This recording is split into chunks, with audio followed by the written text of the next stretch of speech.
Today's news has sent shockwaves through the heavy metal community as legendary guitarist and vocalist Dave Mustaine, founder of Megadeth, has been sentenced to life in prison without the possibility of parole. Mustaine, who was instrumental in shaping the thrash metal genre over nearly 40 years, now faces a dramatic and tragic end to his remarkable career. Veteran music journalist Michael Rodriguez, who has followed Mustaine since the early days, commented that this isn't just the end of Megadeth, it signifies the closing of a turbulent and highly influential chapter in metal history. What's most shocking isn't just the harshness of the sentence but how quickly things unraveled once the investigation was underway. This stunning development comes at a time when Mustaine was enjoying a career revival, following Megadeth's Grammy win for their 2016 album Dystopia and the critical acclaim of their latest release The Sick, The Dying, and The Dead. Insiders have confirmed that the band's upcoming world tour has been suddenly cancelled, with millions of dollars in ticket sales now being refunded.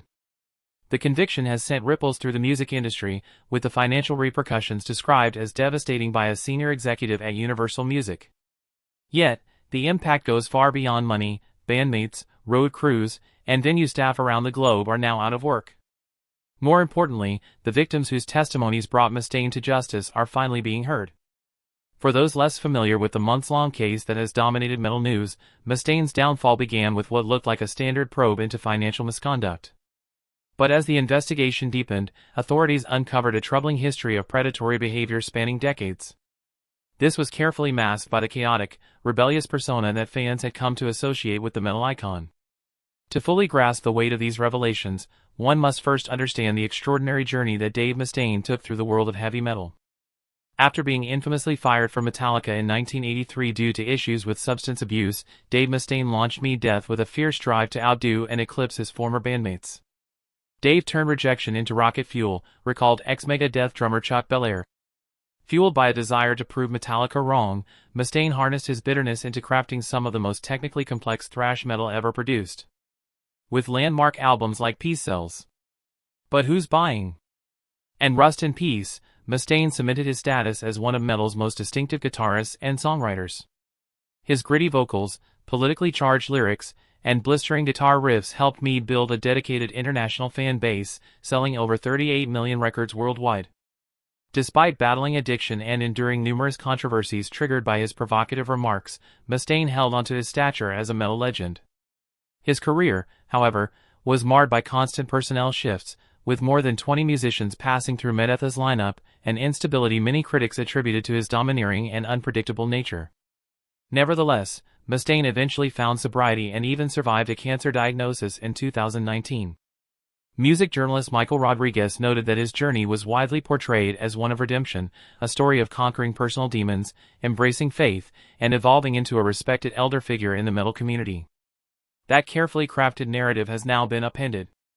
An investigation into Mustaine began in 2021 after a former Megadeth crew member came forward with serious accusations of financial misconduct and abusive behavior.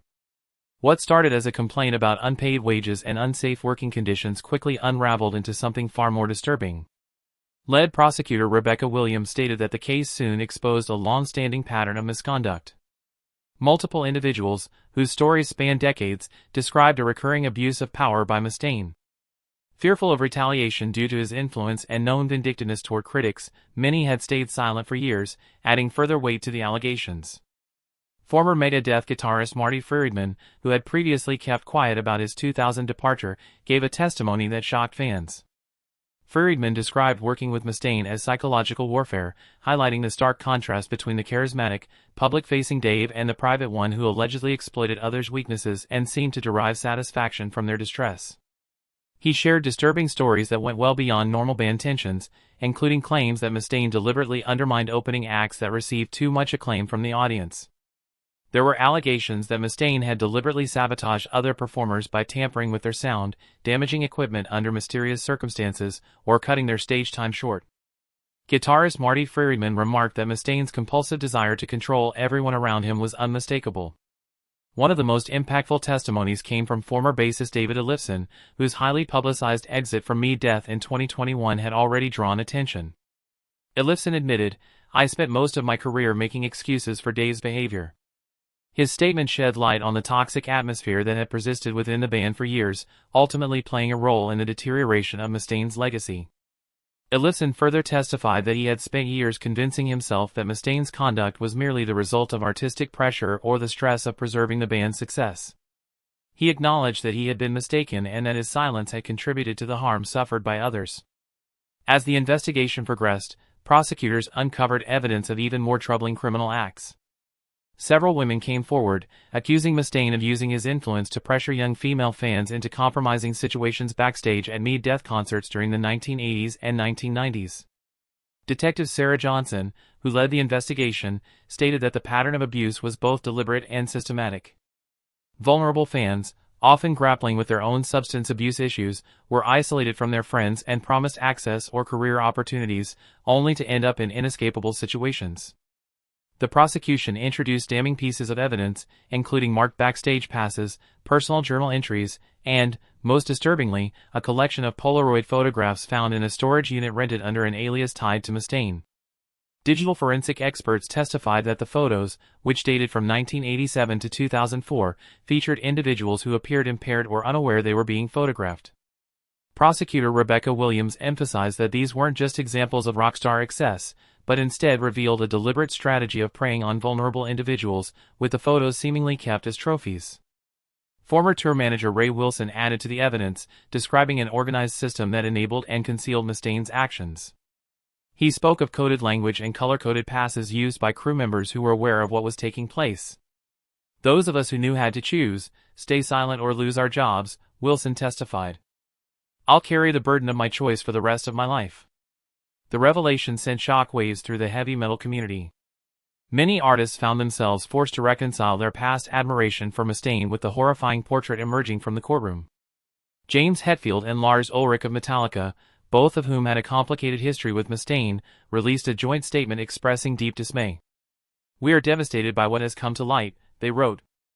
"Although our relationship with Dave has always been complex, we never imagined the scope of the harm he was inflicting. Our hearts go out to the victims, and we urge anyone with information to speak out." Kerry King of Slayer, who had toured with Megadeth during the Big Four thrash metal events, also voiced his shock during a press conference. "We all knew Dave could be hard to work with, that was part of his persona," King said. "But there's a huge difference between being a difficult bandmate and being a predator. If I had known what was happening, I would have acted. That's what I have to live with now." The case sparked a broader reckoning across the metal scene, forcing the industry to confront behaviors long dismissed as part of the rock lifestyle. In response, several prominent festivals and record labels swiftly implemented new backstage protocols and introduced reporting mechanisms to prevent misconduct and protect fans and performers alike. Music industry analyst Jennifer Blake commented, "This case goes beyond the actions of one individual. It's compelling an entire musical genre to confront the culture that enabled such behavior to persist for decades. The sex, drugs, and rock and roll mentality has often masked conduct that we now clearly recognize as criminal." During the trial, Dave Mustaine consistently asserted his innocence. His defense argued that the accusations were either fabrications from disgruntled former employees or instances of consensual encounters being reinterpreted through a contemporary lens.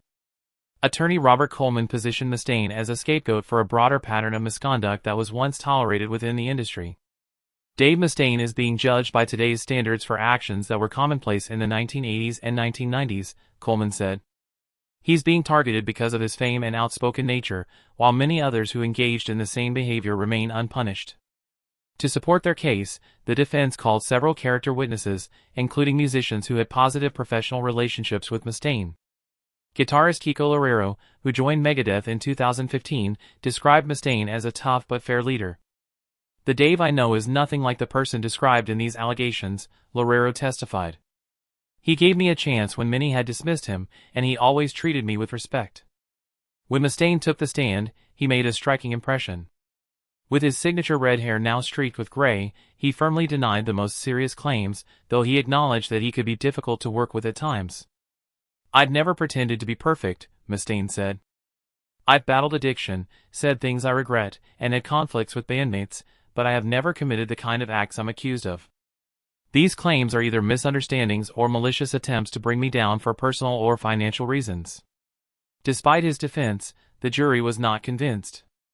After just 9 hours of deliberation, they returned a guilty verdict on all major charges.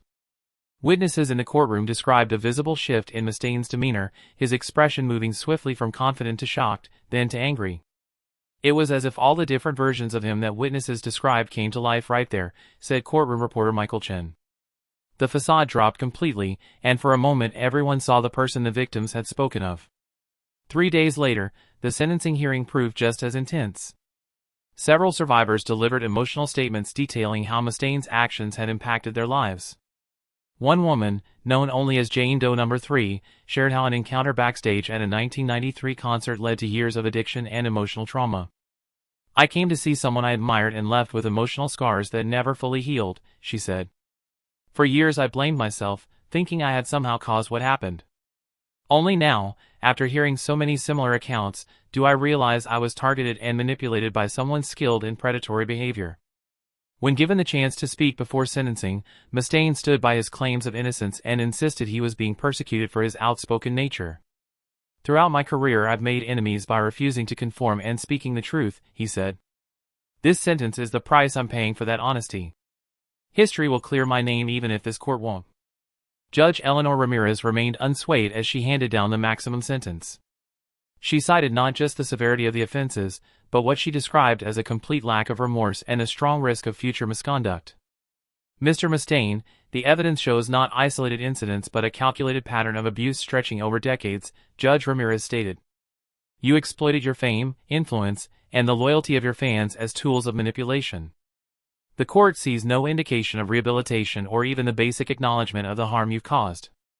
As Dave Mustaine was escorted out of the courtroom in handcuffs, the metal community he had helped shape over nearly 4 decades was left reeling, uncertain of how to reconcile his legacy.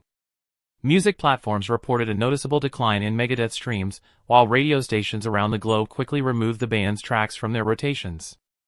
The Rock and Roll Hall of Fame, which had never inducted Megadeth despite the band's lasting influence, issued a statement confirming Mustaine would never be eligible for future inclusion.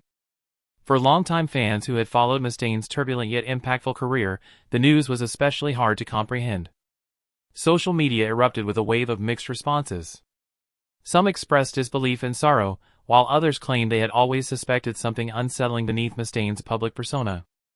"I've been a Megadeth fan since Peace Sells, but who's buying?" said Robert Johnson, a devoted follower. "I stood by Dave through every controversy, every lineup change, but after hearing the evidence in court, I just don't see how anyone can stand by him now. It's like discovering someone you love has been living a lie all along."